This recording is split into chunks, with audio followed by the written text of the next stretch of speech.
On parle d'abris provisoires. Il y a au Sénégal également 36 000 classes payotes dans le pays. Construire des classes en matériaux définitifs était l'une des promesses de campagne du président Bazoum. Une promesse pas encore tenue en raison du manque de moyens financiers. Il y a eu des morts et on continue cette actualité tragique qui a touché le Niger avec des petits écoliers qui sont morts dans un incendie et indemnité aux familles des victimes. Comme toujours, celui d'un coût de fabrication très faible. Mais la population connaît bien les risques liés à ces classes payotes. En avril dernier, à Niamey, 20 petits enfants avaient succombé dans un incendie similaire. Ce n'est pas un cas isolé, ça s'est passé au Niger. On a également nos abris provisoires. Attention, Osama. Attention, alerte 26 œuvres africaines retournent en Afrique, pas au Sénégal, en Afrique, Oui, au Bénin, oui, je pense. exactement, une actualité qui vous plaît forcément avec ces œuvres-là, pillées en Afrique, ramenées en France. Ces œuvres font un retour au pays natal. À l'image de la France qui a rendu ce mardi, hier, 26 œuvres au Bénin, d'autres anciennes puissances coloniales européennes ont entamé des procédures de restitution du patrimoine africain pillé pendant la colonisation. C'est important. Outre les 26 pièces du trésor de Béanzin provenant du pillage du palais d'Abomey en 1892 et restituées au Bénin, la France s'est engagée à poursuivre le processus.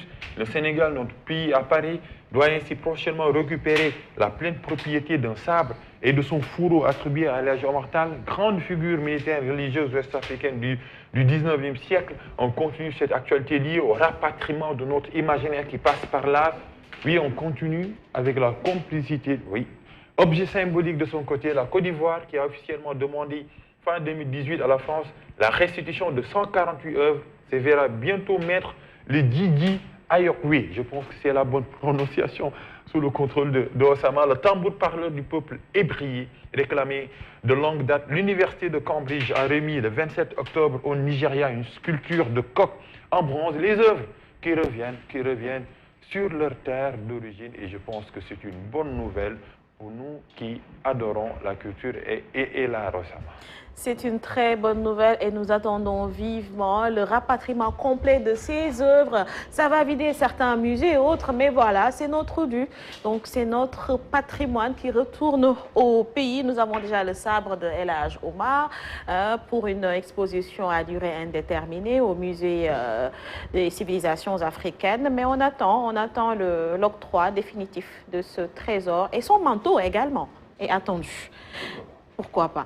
On passe aux échos du net, cette fois-ci avec Sophia Ba pour vous dire ce qui fait la une de la toile. Toc Toc Sénégal.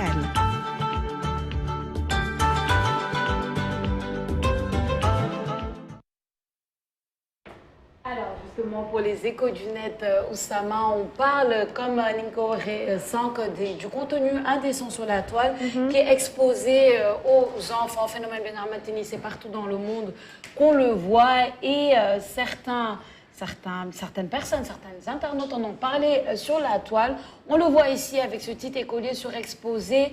Aucun n'est à l'abri de cris d'alarme de Samia, infirmière scolaire. Samia, infirmière scolaire, appelle à une prise de conscience des dangers auxquels sont confrontés les enfants de plus en plus jeunes à cause d'une surexposition à la pornographie, notamment après les confinements. Pour la première fois, elle met en place des ateliers de sensibilisation auprès d'écoliers de 9 ans, tant la situation inquiète. On a la réaction de Moha qui dit donc logiquement, c'est l'éducation des parents qui laisse à désirer. Moi, à 9 ans, j'avais le droit juste à Minecraft, pas de passer mon temps sur TikTok. Antoine qui dit il faut imposer le contrôle parental. Voilà tout simplement la solution.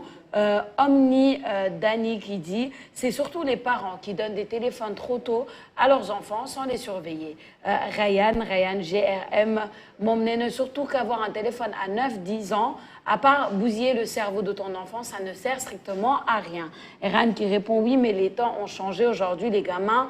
On sait tous que dès que tu leur donnes un téléphone avec l'influence des autres, ils vont commencer à installer les réseaux sociaux. Moral, lui aussi, qui renchérit en disant « Ma théorie, TikTok est responsable de tout ce désastre ». Farid Ndao qui dit « Ce n'est pas la faute à TikTok, c'est la totale responsabilité des parents. Un enfant de moins de 12 ans ne devrait pas avoir de téléphone. Premièrement. Deuxièmement, les parents devraient sérieusement faire une éducation, commencer l'éducation